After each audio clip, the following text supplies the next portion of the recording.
So in this video, I'm going to be sharing with us how I create successful business plans.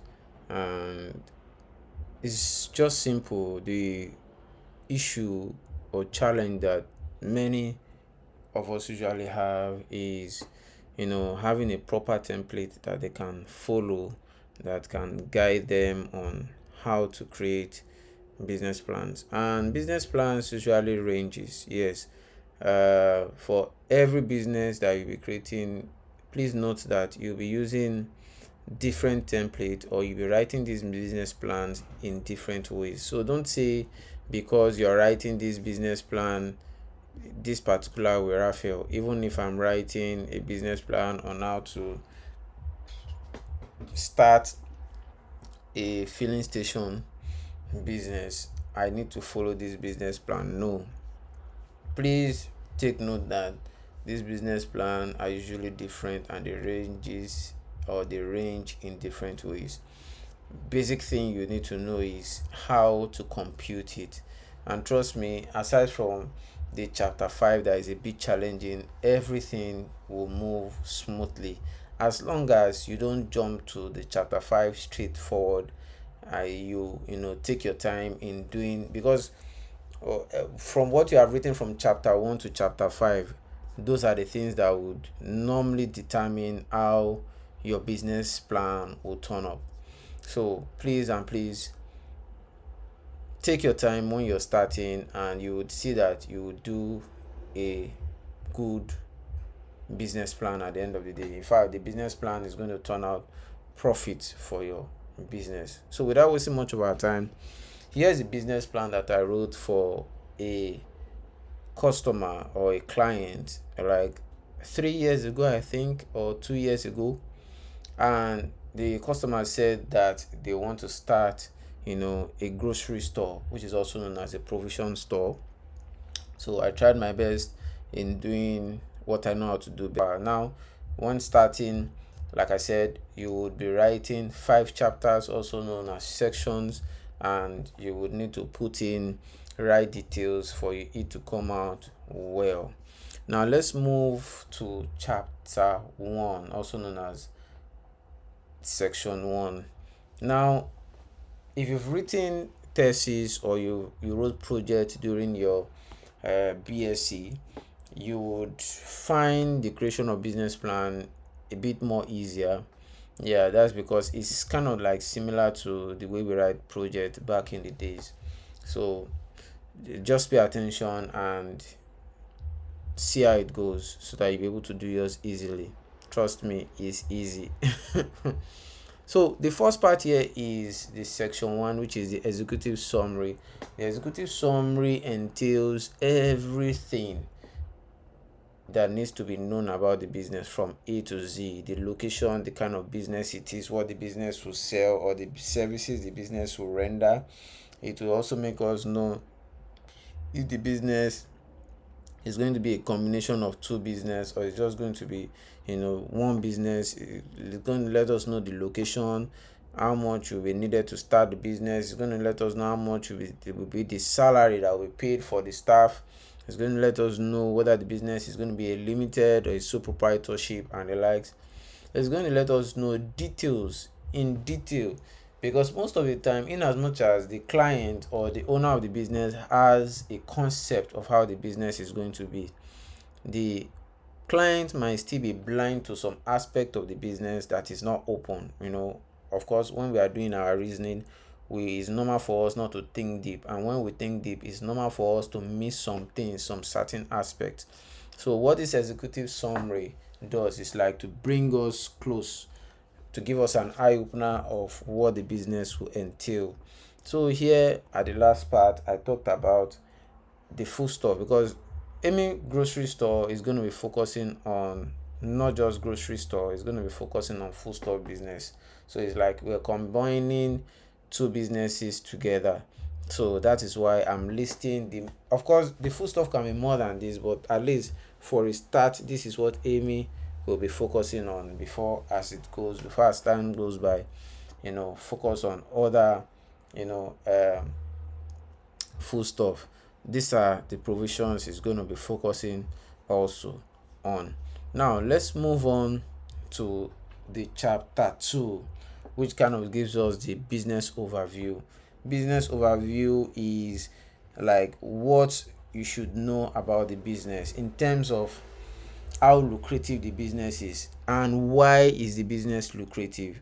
Remember, in this case we are dealing with food, which means that Nigerians basically cannot do without food. So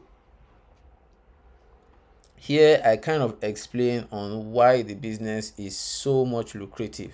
It's one thing to say a business is lucrative, and it's one thing to be able to prove that truly this business is lucrative. So here I broke down how the business can be lucrative and how Amy can dominate the market. I talked about the need for food. I talked about the business providing nutrients for children. I talked about it providing employment. I talked about the demand for food. I talked about provision. I talked about where the business is going to be located and why the location of the business is going to give the business a selling point. Here we have the mission statement, what the business plans to achieve, which is to provide quality foodstuff and provisions at the lowest price for customers. Our vision to make sure low and middle income earners are able to eat good food. The goal is also there on the target market. Now, when we are talking about the target market, we are talking about how do we plan to infiltrate the market, and who are the people we are focusing on. In some business they focus on the wholesaler and the retailer and then the consumer. Yeah, and in some business they just focus on the consumers. In some business they say we can't deal with consumers, their wahala is too much, let us just deal with retailers and wholesalers. But here Amy provision store is focusing on just consumers, that is the direct people that need this product. Now this is the section 3, also known as the chapter 3. In this aspect we are looking at the product that Amy is selling. If it's services, we'll look at the services that Amy will be rendering, but in this case we are looking at the product Amy is selling. And we talked about the generic product that is selling, which is foodstuff, provision, water and soft drinks, buy and repackaged foodstuffs. And here what I mean by buy and repackaged foodstuff is, since Amy is targeting middle incomes and low income earners, it simply means that Amy cannot sell a bag of rice to these people. It simply means at some point Amy will need to repackage a bag of rice maybe into a quarter or into smaller quantities to be able to sell. That's what I mean. Then also in terms of delivery too, that is what I mean. Now what we will offer, let's look at this. It says currently in Nigeria it is hard to get quality food. Food with low prices are often sold at cheaper prices, and food with high prices are sold expensively. So what Amy plans to do here is to be able to provide quality food for everyone at prices that are fair. How do they aim to achieve this? They aim to achieve this by buying strictly from the people in charge of this product. For example, if they want to sell Indomie, they buy strictly from distributors just to make sure that they are buying at the cheapest prices and they are able to sell at the cheapest prices and still make profit. So that's what it basically means. The section 4 is talking about the market plan, which encompasses of product strategy, pricing strategy, market analysis, market size, competition, promotional strategy, post-launch marketing idea, distribution channels, and the likes. So here, if we look at it, it's talking about the first part, which is talking about product strategy, is talking about how Amy store will be selling the best product. How will they do that? And this is to make sure that customers are able to buy good product. They will be doing this by buying reliable product from trusted distributors. Yeah. So the pricing, how would they go about it? They'll be buying also from distributors, escaping middlemen, which will in turn make them sell at good prices and still make their profit. Market analysis is when they analyze the market and they look at how can we uh, make good profit despite the fact that there are too many food store business and provision store businesses out there. And what they aim to do is, to look at the prices of food as they change time to time due to spoilage and the likes. And what they plan to do is to uh, sell their product as fast as possible, so that they are going to reduce the cost of spoilage. So that's basically what it is here.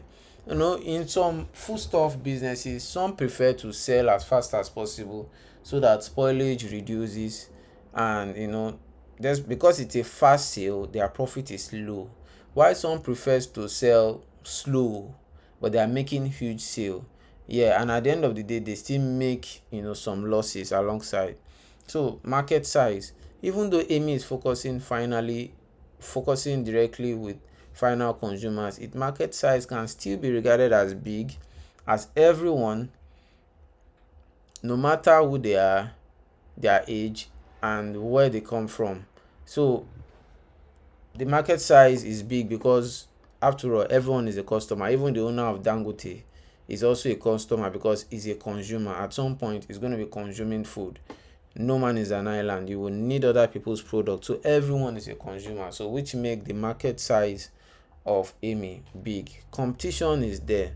Promotional strategy, what will be done in terms of how to promote goods and goods in this business, how to promote the business, and how to make sure that the business is gaining traction. Distribution channels, so because they are buying strictly from the farmers and distributions and the distributors, their profit margin is increased. It increases. Now this is where we need to focus on.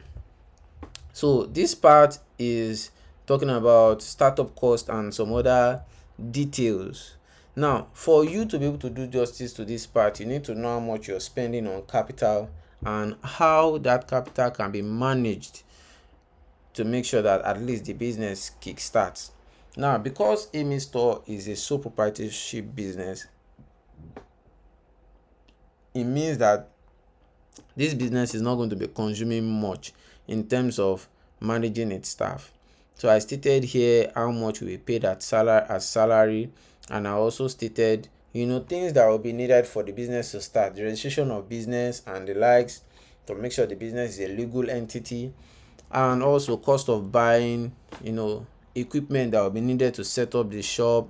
I talked about rent, as this is the most important. I talked about also how much it's going to cost to buy foodstuff and provisions for the first year of business. Of course, as these foodstuffs are finishing, you get more and more and more as the business grows.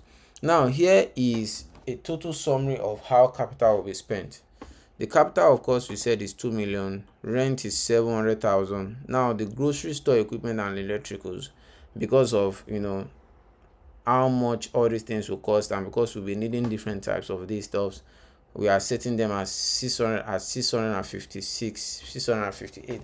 Now, all this is based on the market cost of things at the market. Now, what I used in doing these findings, because obviously I didn't go to Abuja, but what I did is I went to GG.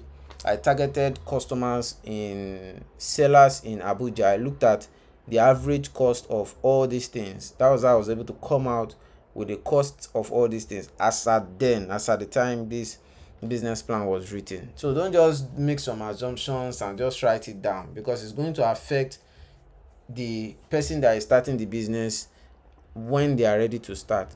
So these are my financial projections, what I expect the business to start making as it goes by. I expect the business to be having at least 500 customers per day, and if these 500 customers buy goods worth 1,000 naira, the business will be making at least 500,000 per day, but these are just merely projections. They can be lower and it can be higher. Now this is what the business will make in the next 25 days if it continues that way. Here I also make estimations for the foodstuff store, and here is the yearly estimation. That is, if that 1000, that 500 customers keep buying goods worth 1000, this is how much the business will be coughing out. This is how much the business will be coughing out every year. So that's basically it. Here I didn't give much details because of course I know how YouTube is. The attention span of many of the viewers are quite low, so many of us might find it boring at some point, especially the fact that it's getting too long. So I just try to make it a bit shorter. But however, if you want me to go into details, you want to know more of this, please let me know in the comment and I will do justice to this. Also, please like, share, and subscribe. And let me know if there are any comments needed. Let me know in the comment section. Please drop them. Thank you.